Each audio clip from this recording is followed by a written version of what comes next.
It's 8 o'clock. This is the UK Tonight. 5 days after Hamas' attack on Israel, the retaliation continues as bombardment of Gaza intensifies.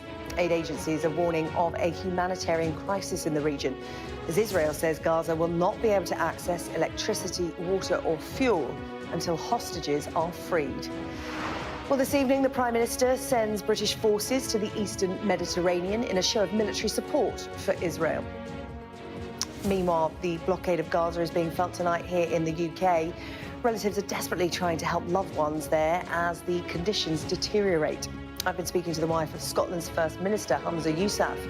Nadia El-Nakla's parents are trapped in Gaza. She's petrified about what happens next and says humanitarian corridors have to be opened up now. There's no hope. Like, my parents have British passports and they're stuck there without any safe passage to get to the border, and when they were told to leave, the border was then bombed.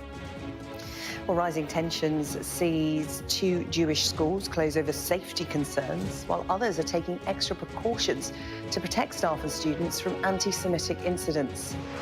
Also tonight, could convicted criminals avoid jail because our prisons are full? Judges have reportedly been told to delay sentence hearings to manage the growing prison population. We'll have the latest from our home editor. What remains of the world-famous Sycamore Gap tree is removed from Hadrian's Wall to a secret location after it was chopped down last month. And we'll speak to the snapper who landed one of the big prizes at this year's Wildlife Photographer of the Year Awards with this killer pic. All that to come and much more on the UK Tonight.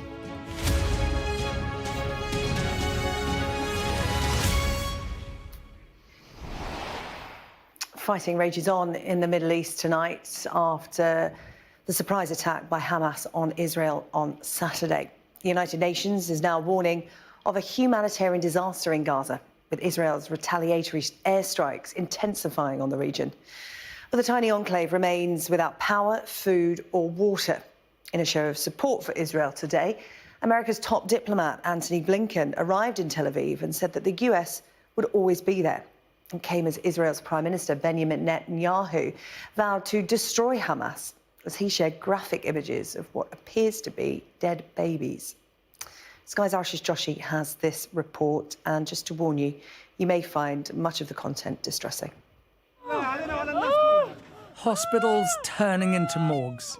That grim warning from the International Red Cross is beginning to come true for Gaza. Just don't have any operating space available for them to go. And that gets worse as your capacity to operate on patients decreases to the point where you can no longer provide that service. And so you just watch people die in front of your eyes. The power to run these hospitals shut down 24 hours ago. The life-saving generators are about to run out of fuel, just like the medicine that might help the survivors of the Israeli bombs. Gaza's health ministry says more than 400 children have been killed since the airstrikes began. The US Secretary of State, Antony Blinken, is now in Tel Aviv. And here, within hours of landing, he came face to face with the raw, inconsolable grief of the Israeli victims of the bloody Hamas attack. Priority are our friends and family that are now in Gaza.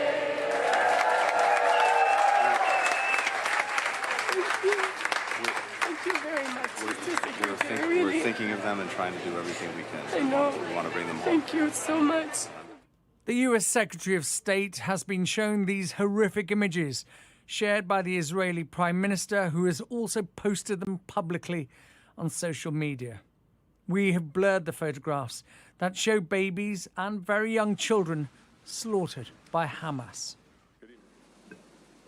It's hard to find the right words.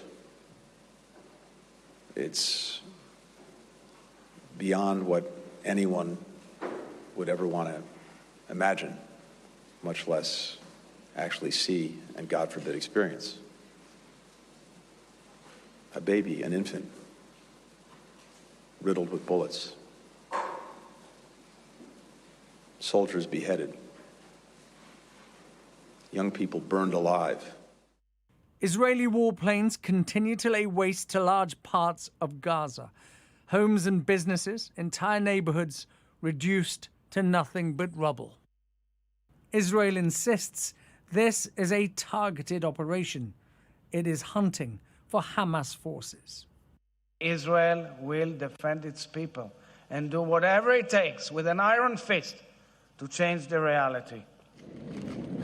Gaza is under siege, completely sealed off. Its residents have no power. Clean water and fuel is next. And its people have nowhere to go. There are 50 people in the house without any food, drink, water or electricity. I don't know how we'll provide food for our children. Israeli troops have been sent to settlements along the northern border. For now, they're carrying out patrols and enforcing roadblocks, but the move is widely being seen as preparation for a major ground offensive. There will be no let-up in the Israeli retaliation against Hamas, and that can only mean more bloodshed and suffering in the dark days ahead. Ashish Joshi, Sky News. Well, in the last few hours, the Prime Minister, Rishi Sunak, has ordered British forces to be deployed in the eastern Mediterranean. This is in a show of support for Israel. We can now speak to our security and defence editor, Deborah Haynes, who joins us from Ashdod in Israel. Deborah, a number of things the Prime Minister has put in place this evening. Talk us through them. On with the Prime Minister saying that from tomorrow, Royal Air Force surveillance aircraft, including P-8 maritime patrol planes, are going to start operating in the region, helping to provide the surveillance picture, improving the surveillance picture, looking out for things like the transfer of weapons to Hamas. And then from next week, the UK is deploying two Royal Fleet auxiliary ships, two large ships that are going to be having helicopters on board, at least 3 helicopters, and a company of Royal Marines. And the Prime Minister says that this is all about sending a signal of support to Israel and also to try to help to deter any other actors in the region that might be wanting to exploit the crisis here and to try to help with stability. It comes on top of the United States also sending a much larger military presence, as you'd expect, a carrier strike group also here in the region, both hoping that these signals will be of stability and assurance for Israel. Deborah, thank you. Deborah Haynes in Israel for us tonight. Well, many families across the UK have relatives caught up in this conflict in the Middle East. One of them is the family of Scotland's First Minister, Humza Yousaf. His in-laws are trapped in Gaza with no way out in an area that is being bombed. I spoke to his wife, Nadia El-Nakla, earlier about her parents. They were visiting a sick relative at the time of the Hamas attack on Israel, which meant they couldn't leave. They are stuck with no way out, and with no electricity, communication will soon be cut off. Like many daughters, sons, mothers and fathers watching and waiting in the UK for news, Nadia feels helpless. I started by asking her how she was coping. Just completely terrified of what is happening right now in terms of missiles dropping every few moments, to also terrified of what does tomorrow bring when there's less water, there's less food, there's no fuel, there's no medical supplies. So it's a mix of fearing for your life, but also fear, and worry of your survival. They went to Gaza to visit relatives. They're from Dundee. Are they used to... Yes, my father's Palestinian. Yeah, are they used to the conditions in Gaza? Because people have this conception of Gaza as being extremely dangerous, but this is where many Palestinians live. So there's a population of 2 million and they go about their day-to-day life. This is a noticeable difference. What have they talked to you about what life is like in Gaza? My brother lives in Gaza. He's lived through the wars.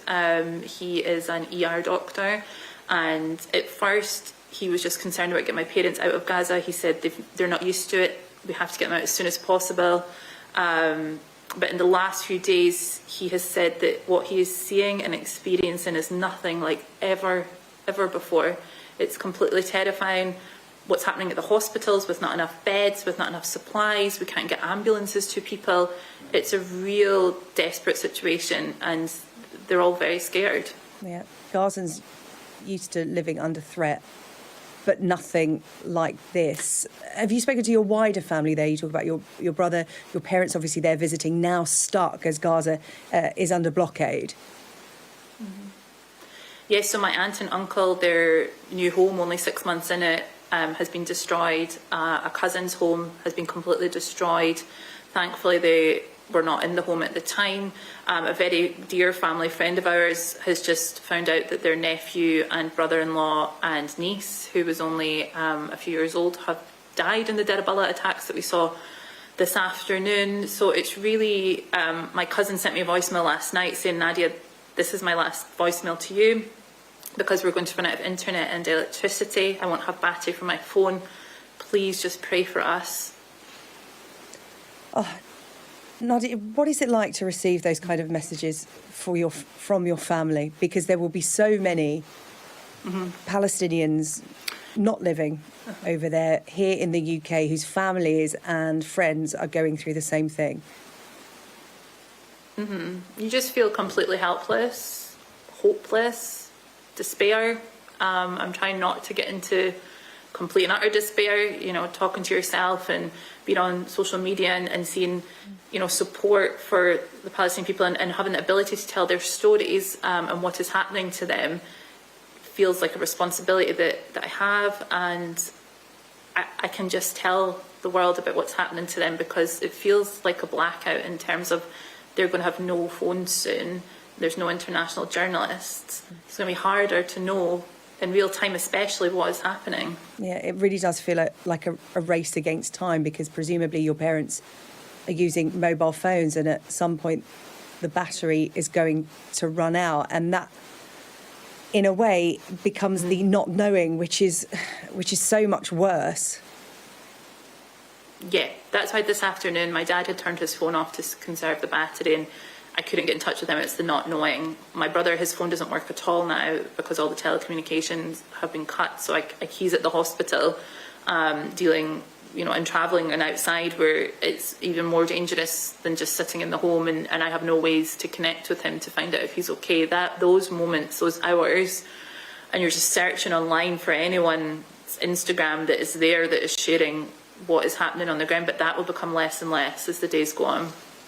And Nadia, it's important to remind people that even though Gazans were told to leave if they could before the Israeli retaliation, the people in Gaza really have nowhere to go. When we say stuck, they are stuck. It's now blockaded. There is literally no way in or out.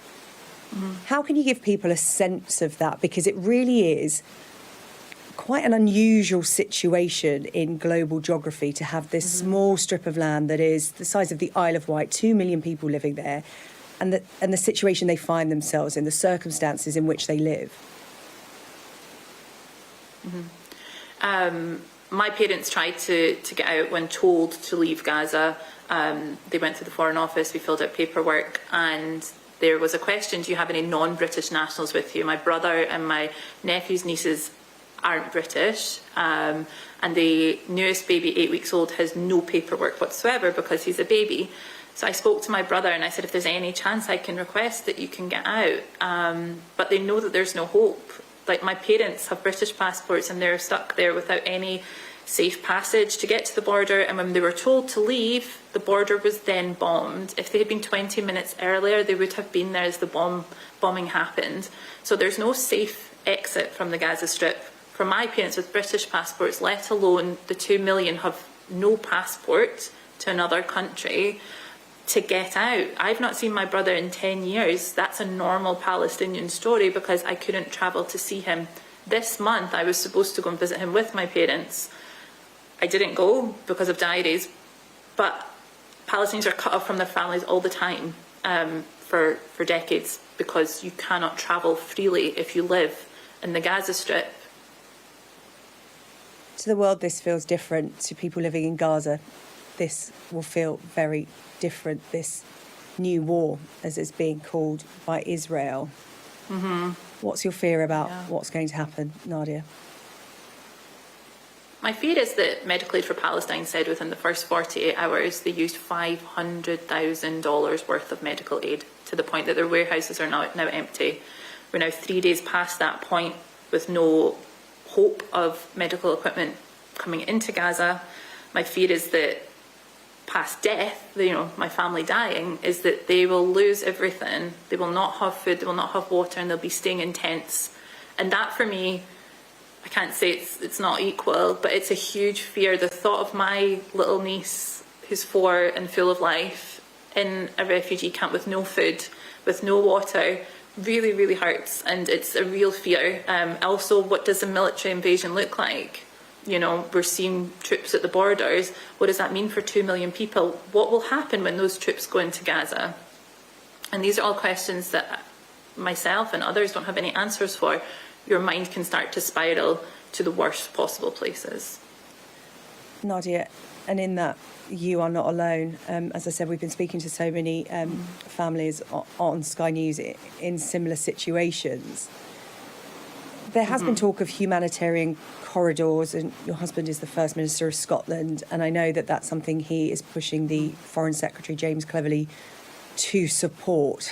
What hope is there of that? Because this war is just at the start, fears of a ground offensive any time now. The window for humanitarian corridors seems to be narrowing, if not closed completely. What are you hearing about that? Yeah, now's not the discussion about whether we should or should not open a humanitarian corridor. We have to open a humanitarian corridor now. These people are in a dire situation, and they'll start to die, not from the bombs, but from the fact that they can't be treated. Yes, my husband is the First Minister of Scotland, and I think he was one of the first leaders to say that there needs to be humanitarian aid, there needs to be safe passage for those that can leave to leave, and he had written to the Foreign Secretary with those suggestions, strong suggestions that collective punishment is unjustifiable. And, I would hope that these messages are getting through. Organisations are working extremely hard. They have aid sitting ready to go, but right now it's a closed military zone, so therefore nothing can get in. Nadia, this is so personal for you, and you are using your platform to highlight what is going on, because I think what we have been talking about on Sky News over the course of the last few days is how civilians on both sides of this conflict, in Israel and on the Palestinian side, are suffering because of this. And there is a vein of thought that the innocent Palestinians in Gaza who are being bombed are being marginalised in the talk of the victims of this. Is that something you want to highlight? I mean, when I say marginalised, in the context of what Hamas, the attacks, the horrendous, heinous crimes that Hamas carried out in Israel, a lot of the talk has been about the victims in Israel. Do you think enough focus is being put on what's happening to those in Gaza, those people who have lived there for generations, who have nothing to do with the politics? Civilians are being killed in Gaza right now as we speak. My family are doctors, they're lawyers, they're teachers, they're engineers, they're caught up in this. They're completely innocent, and we need to help them to get to safety, to protect them and have the correct resources, which are basic human rights of water and food and medical supplies. That should be the most urgent item being discussed, about how do we get that to 2.2 million people. Nadia, thank you for your time. I know it's difficult to talk about, but you're using your platform to raise awareness of what those trapped in Gaza are going through. Nadia El-Nakla, thank you. Thank you.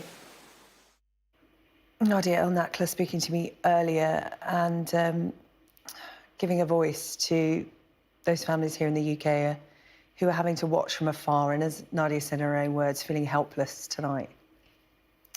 In the case of those trapped in Gaza, feeling hopeless, we will continue to follow events in the Middle East, desperate for the families who have relatives and friends on both sides in Israel and in Gaza as they watch events unfold from afar. Let's talk about schools in the UK, 2 schools in North London, 2 Jewish schools, have closed, and they say they won't open again until Monday. This is as Jewish institutions up and down the country take extra precautions to protect their staff and students after a reported rise in anti-Semitic incidents following Hamas's attack on Saturday. The Prime Minister has announced an extra £3 million of funding to safeguard buildings in the Jewish community. Sky's Communities correspondent Becky Johnson takes a look at what's happening. Standing guard outside a Jewish school. Security has been stepped up in communities where there's concern children could be targeted. At least 2 Jewish schools have announced they'll be closed on Friday, a response to warnings about pro-Palestinian protests. So there's a heightened vigilance everywhere now. At those that will remain open, like this secondary in North London, staff have had to reassure parents who worry it's not safe. There is a feeling of anxiety. We know that there are parents who have raised concern about their children coming to school. So how have the pupils changed the way they're living their lives since the weekend? Regarding the journey, we know that our children who used to use public transport who come from out the area, and they are using taxis. The government has announced £3 million to fund extra security for Jewish sites, including schools, after a sharp rise in anti-Semitic attacks.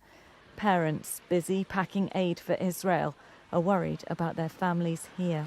The school have advised us that they need to change their uniforms so that they're not signalling in any way that they're Jewish. And in 2023, for my kids to go to school and it not be okay for them to wear uniforms with the power, a Star of David on their blazers, to hide their identity in 2023 is very scary.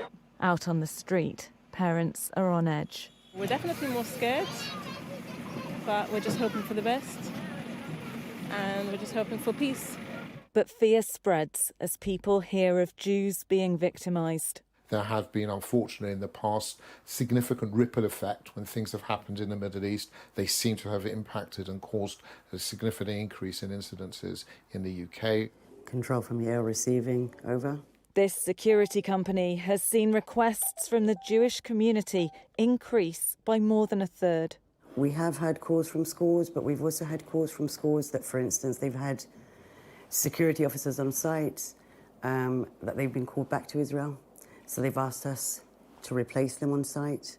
People are anxious for themselves and for their children. Becky Johnson, Sky News, North London.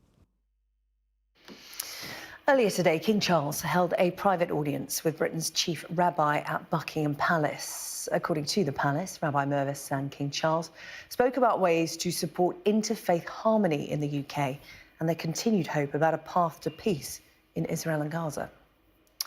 The Football Association has been condemned for what's been described as a weak response to the Hamas attack in Israel after saying that it won't light up the Wembley Stadium arch in the colours of Israel. Well, the Board of Deputies of British Jews said the decision brings no credit to the FA. The Football Association said that England and Australia players will wear black armbands during their friendly at Wembley on Friday night, tomorrow night, and a period of silence will also be held just before kick-off. Our sports correspondent Rob Harris has more. The Wembley Arch has become the national symbol of solidarity. Here mourning with France and Belgium after terror attacks, and Ukraine after the invasion by Russia. But unlike other London landmarks, it will not be illuminated in the colours of the Israeli flag after last Saturday's Hamas massacre. Instead, before England host Australia on Friday night, there will be a moment of silence to remember Israeli and Palestinian victims. It's one of the most complex situations in the world, and I think everybody is grappling with how best to deal with that. I don't know what it's like to walk in the shoes of people on either sides of that conflict. The plan was formed after almost a week of silence by football leaders. Days of discussions left the Football Association having to navigate being consistent with past commemorations here and the complexities of commenting on the bloodiest escalation in decades in a long-running conflict. Ultimately, they attempted to come up with a nuanced position that honours all victims, while at the same time banning any fans bringing Palestinian or Israeli flags into the stadium on Friday night. Palestinian flags have been displayed prominently by players at games in England. The FA is recognising those killed in Gaza after Israel's military retaliation, as well as more than 1,300 Israeli victims of the Hamas atrocities. But the Board of Deputies of British Jews has called the FA's response weak for not mentioning what it calls the mass terrorist murders of hundreds of innocent Israelis. For a former head of English football, the tributes announced seem inadequate. I think it's a matter of whether you've got the common human decency to recognise the pain and the suffering that people have gone through and understand it immediately. They're doing everything too late.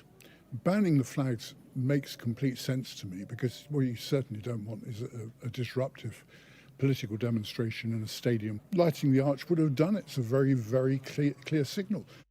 Last year, England did pose with the Ukraine flag, but now they're avoiding taking sides in a conflict, however divisive that is to some. Rob Harris, Sky News, Wembley. Well, we've just had reaction from the Culture Secretary, Lucy Fraser. She's put this up on social media, saying, "I'm extremely disappointed by the FA's decision not to light up the Wembley Stadium arch following last weekend's horrific terrorist attacks in Israel, and I have made my views clear to the FA. It is especially disappointing in light of the FA's bold stance on other terrorist attacks in the recent past. Words and actions matter. The government is clear. We stand with Israel." Still to come here on the UK Tonight, we'll have the latest on the UK's broken prison system, as it's understood that now some criminals could avoid prison because they're full, with others released early to make room.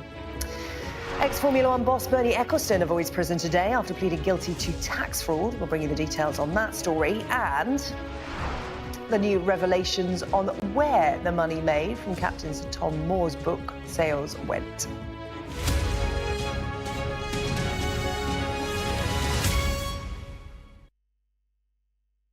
There's always more to the news than a headline. We want to discover, to delve a little deeper, to find out what's really going on. Explanation, analysis, the people at the heart of every story.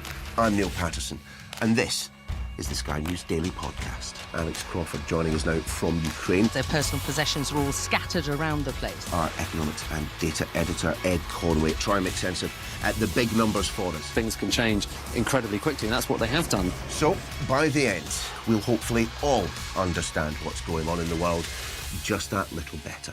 Available wherever you get your podcasts.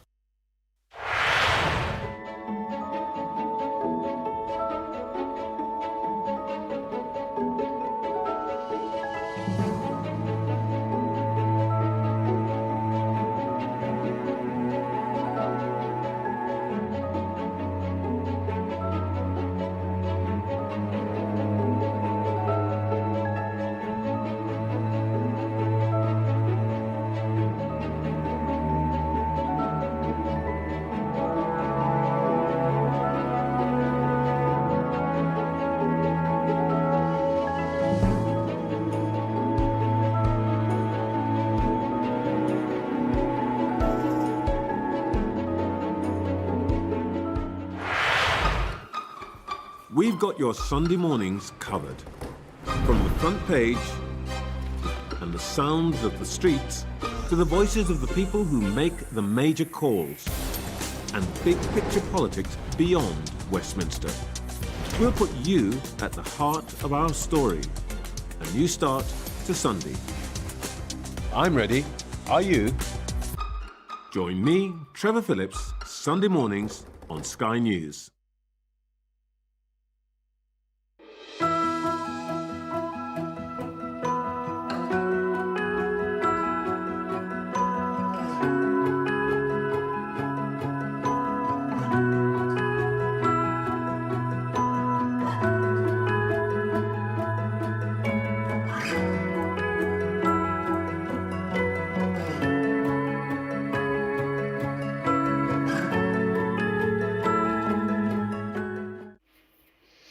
Welcome back. You're watching the UK Tonight. Here's what's coming up. The end of an era as the world-famous Sycamore Gap tree is removed. We'll bring you an update on what happens next at this historic site. The next stop is the Etihad campus, the home of the champions of England and the champions of Europe. Come on, City. Do you recognise that familiar voiceover on Manchester's tram network announcements? You've had 24 hours to think about it because we got sidetracked last night before the big reveal. So stand by. We will finally tell you who that was. Now, convicted criminals could avoid jail from next week because prisons are apparently full. It's being reported that Crown Court judges have been told to delay sentencing hearing in an attempt to manage the growing prison population. Our home editor, Jason Farrell, has the story. With prisons nearly full, there are no nice options. And one is for judges to delay sentencing. That could mean convicted criminals, like sex offenders, remaining on bail for an unspecified period of time. Post-conviction bail for rape, I think it's ridiculous. Sarah Learmonth, who has researched the use of bail in rape cases, estimates it already happens post-conviction in 10% of cases.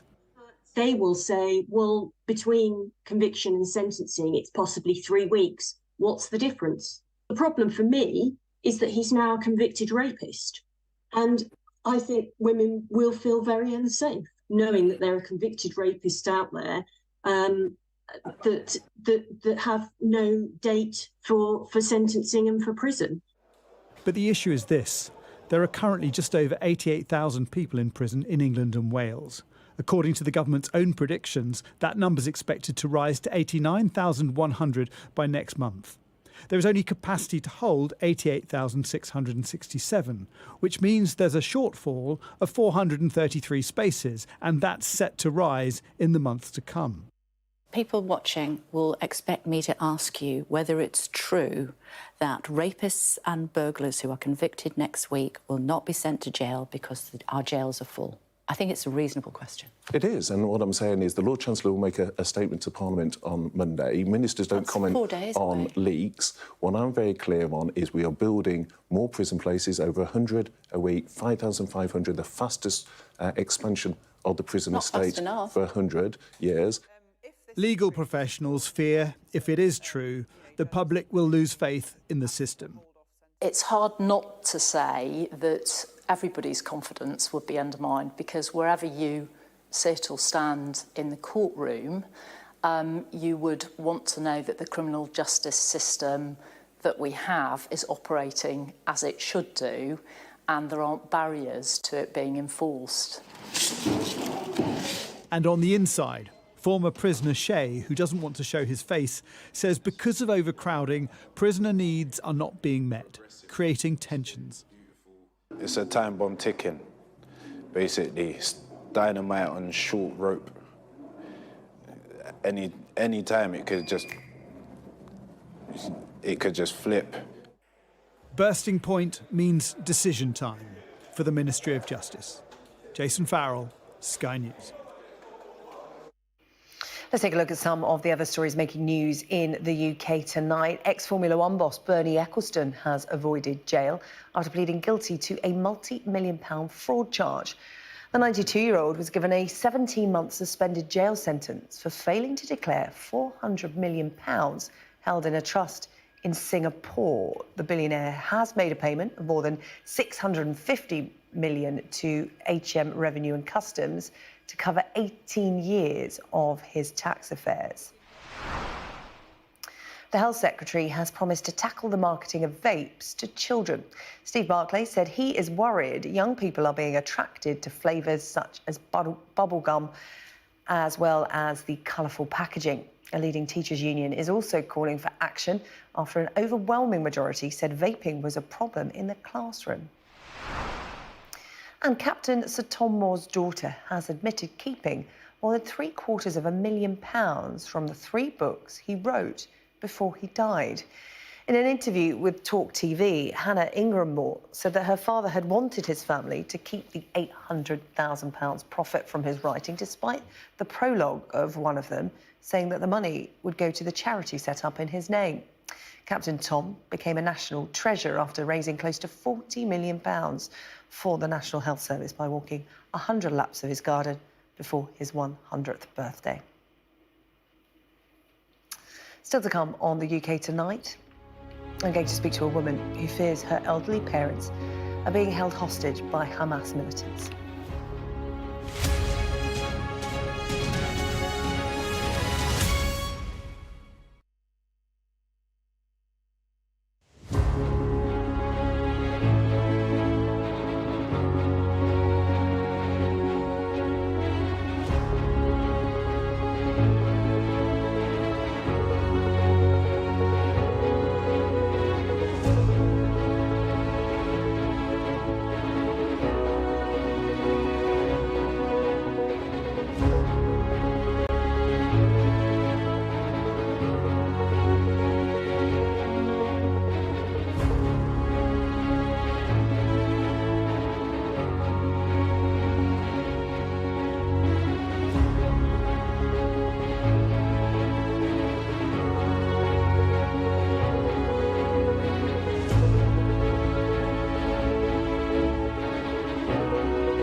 Hello, welcome back to the UK Tonight. Now, at least 100 hostages are believed to be hidden in Gaza. This is after they were taken by Hamas militants during the attack in Israel on Saturday.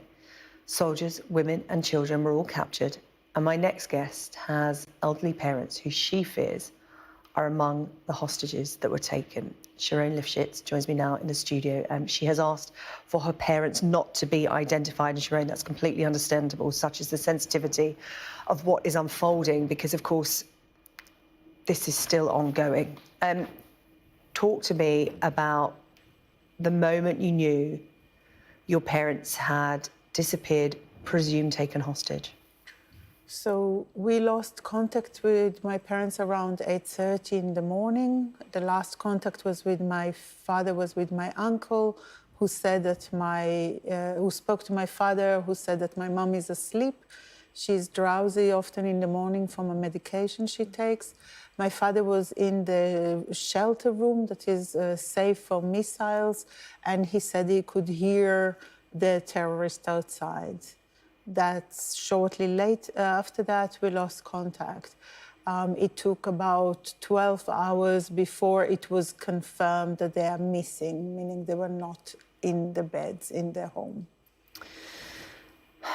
Sharon, you have heard anecdotally from members of the community where your parents lived about what went on Saturday. What's your understanding of what happened to them? Because we do hear about these 100 or so hostages, and the thing is, since Saturday, we've not heard anything from Hamas about who they are, where they are, what is happening with regard to them? There's a wall of silence. So what have you been able to piece together about what happened to your parents? Personally, about my parents, we haven't heard. My parents lived in the closest line of houses to the fence that faced Gaza. They're less than a mile away. I think they were among the first to be taken. We know from, you know, people that've been there that the place itself was looted and burned. We know for a fact that many, many people were shot and killed, and horrific crimes against humanities were committed in this place. This is an atrocity as bad as any of ISIS, as bad as Boko Haram, and worse. This we know for a fact, but we don't know what happened to our hostages. Oh, Shireen, how are you dealing with that? It's the not knowing.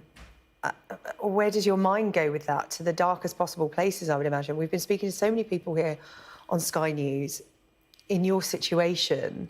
How are you coping? You're so calm and articulate, and I really feel for you and all the people we speak to. How are you coping? I haven't. I feel like I'm wounded, but I have yet to feel it. I fall apart, but to get, my I is gone, but the we is strong, and we are rising together, and we are holding each other, and there's so much work to do, just looking after the people that have just went through the most horrific events, and they are now in a hotel in Eilat, looking after every aspect of it, from recognizing the dead to understanding what happened there, to looking after the cows and the fields. We are trying to raise awareness, and I'm just part of this body of people that is coming to look after these communities. These communities, and it's not just my kibbutz, it's many other kibbutzes, have just, I think it's the, it would never leave us, but at this point we are not yet grieving. We are not yet burying the dead. This is still happening. Exactly. We are here. Shireen, this is only going one way, and it seems that the situation is going to get worse for all the innocent families, whether they're Israeli or Palestinian. This is going to get worse for so many families, so many innocent families who have nothing to do with the politics, who are going about their lives, whether they live in Gaza or in a kibbutz in Israel. And this is the cost of it. This is the human face of what we're watching unfold. What would your message be about what we're witnessing here with horror, 2,000 miles away, to, people being killed in Gaza, people being killed in Israel? There are no winners in this, seemingly. We are definitely not. The family and my community is not the winner. But I think this is an act, an atrocity, designed, premeditated over many months. We have clear evidence that they have planned it very carefully, how they will go from house to house. This is designed for hate. This is designed for despair. This is designed to separate us and make us hate each other. I think that it's too simple a response to just let them win that battle again. I think that we as people have to recognize each other's humanity. We have to understand, and my parents and my people are in Gaza now. Am I petrified? I am, but was I petrified before when my parents were relatively safe? I was petrified. We never forget that they are our neighbors.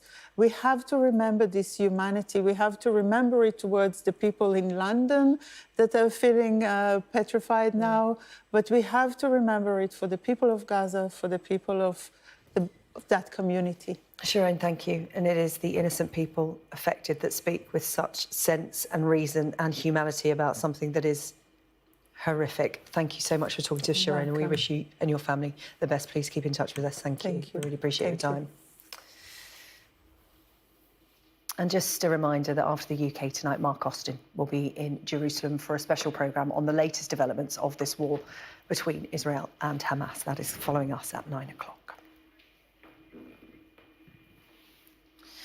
Now, one of the world's most famous trees, you'll remember, was attacked. It has today been cut up and removed from Hadrian's Wall to a secret location. It was felled just last month. Well, the Sycamore Gap tree was cut down in September in what police called a deliberate act of vandalism. Sky's Shingi Marike has this report now from Northumberland.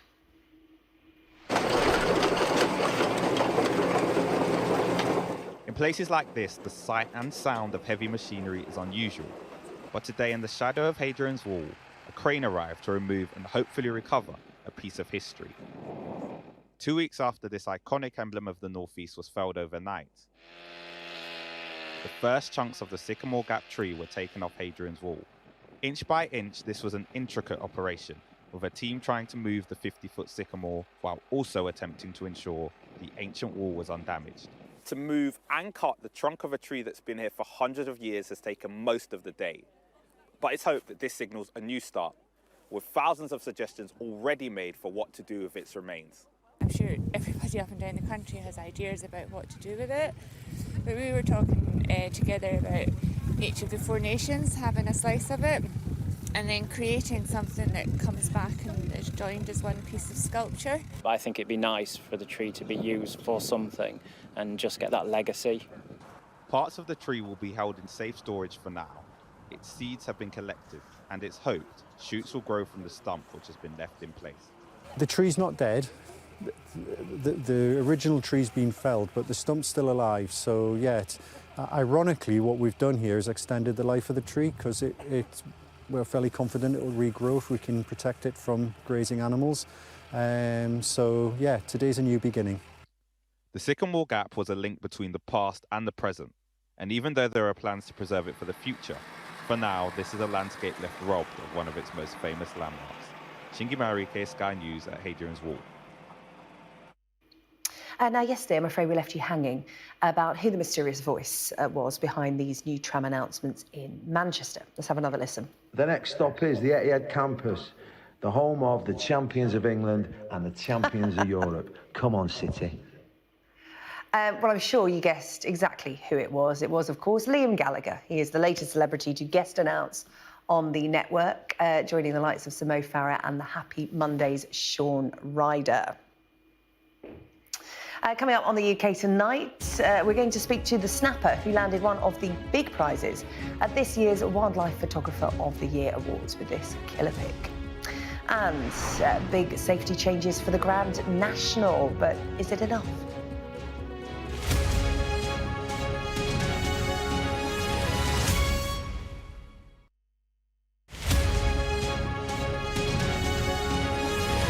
So when I lost my baby 5 months into pregnancy, I felt embarrassed. I thought, what are other people going to think about me? I thought I must have killed him. Something I did must have killed him. And none of these things are true. And until people actually began telling me, obstetrician gynecologists and friends and specialists said, you know, it's very difficult for you to actually kill your baby or be the cause of the loss of that pregnancy. There's so much shame and silence, and as you said, it's uncomfortable for people around you to speak about this loss. So by more and more people speaking up, it does just become one of those things that you can cope with more as the person who lost the baby, but also everyone surrounding that person is able to say, I know a little bit more about this experience and therefore won't say the clumsy things that are completely well-meaning but are incredibly hurtful a lot of the time to those parents that have lost the baby. It's that thing about you can't blame anybody, because until it happened to me, I might have said things that weren't particularly comforting or appropriate too. But as you said, I'm glad you can get pregnant. You're young, you're healthy, you're in a relationship, or it's proof that you can carry children if you have one already. But these things are not helpful, and until you really begin to understand that, it's only then that people can really say the right thing. And I think starting with I'm sorry that this happened to you, and just listening to the parents or those surrounding the parents who want to talk about this loss is a really good place to start, and crucial in allowing the parent to feel validated. Because when I lost my baby, I met him, he was a baby, and lots of people don't understandably understand that it wasn't just cells or a small mass. There's a baby that comes if it's later in pregnancy. And I felt very conscious of the fact that I was calling him my baby, and I was almost embarrassed to say my baby when the doctors were referring to him as a late miscarriage. So for me, it's baby loss all the way along, from the very moment you see the pregnancy line to full term.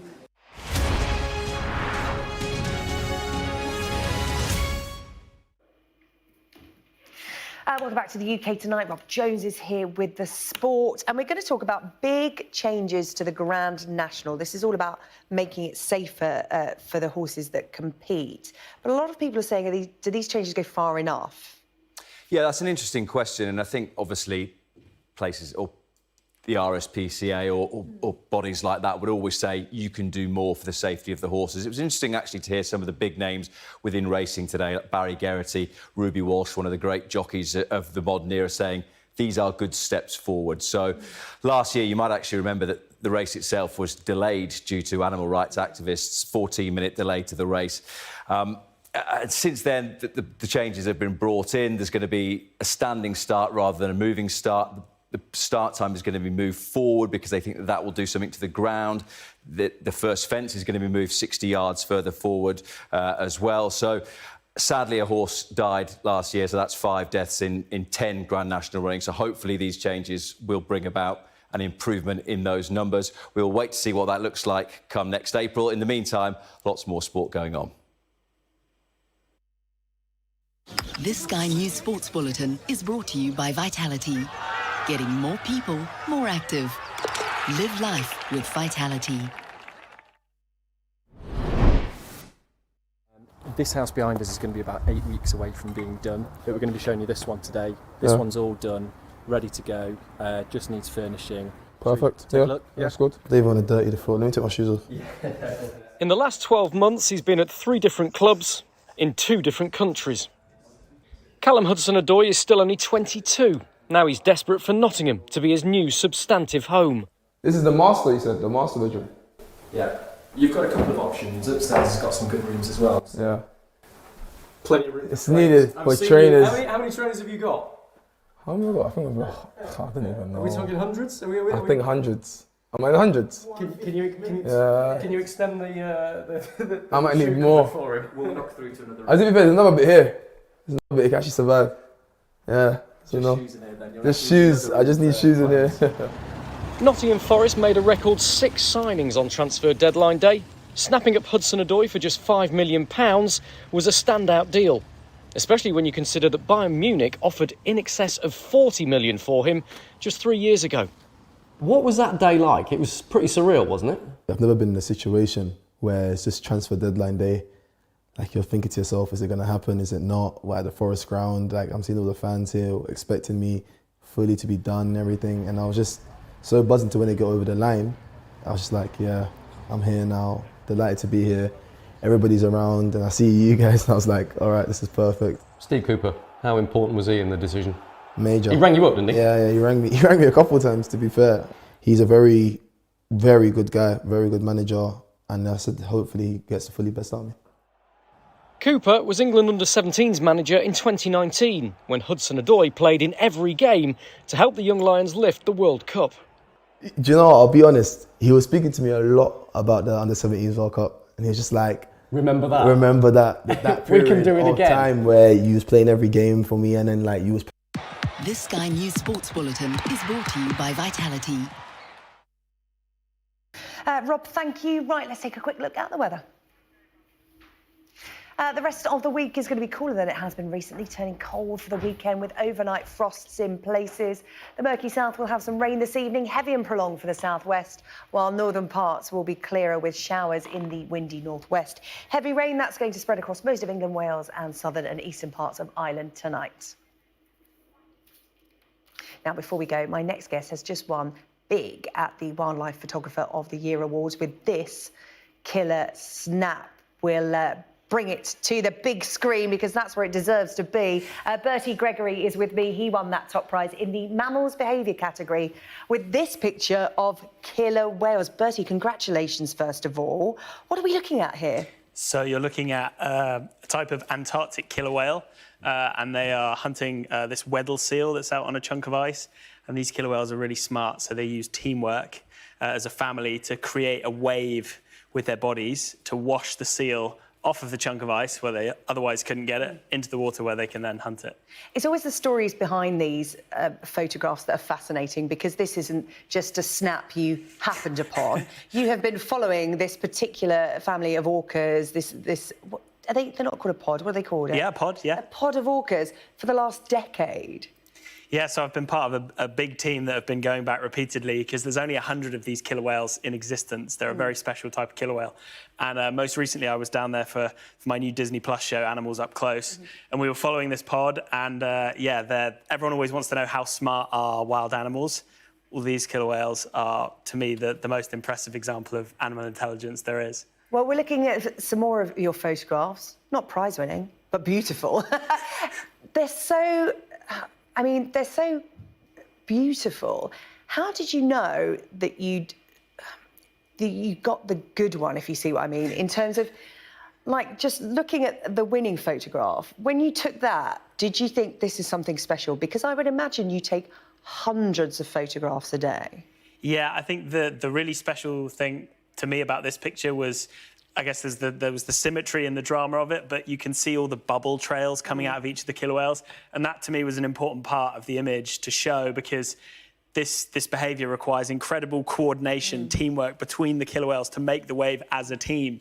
And so the bubble showed that, that's part of them chatting with each other to line up to get that wave right. It's interesting. It's not instinctive, is it? This is learned behaviour over generations. It's a culture that they have to learn, like a professional athlete would over decades of training from their mum and their grandmum. Well, what a privilege to document, and congratulations. It really is an absolutely stunning image. Bertie, thank you so much for coming in to tell us about it, and also raising awareness of orcas and Antarctica as well. That's all from the UK tonight. We'll see you on Monday.